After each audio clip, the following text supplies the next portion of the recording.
Hello and welcome back to Ramsport. In this video we have a AC Cobra recreation when the team have worked their magic to get this vehicle back to roadworthiness. Also included in the tasks were replacement of the standard Ford Cleveland 4-speed gearbox to a more modern 5-speed transmission. So let's take a closer look into this vehicle.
We hope that you've enjoyed this video and we look forward to sharing more with you going forward.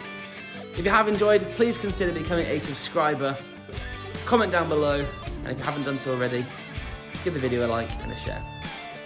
Thanks again, and we will see you very soon.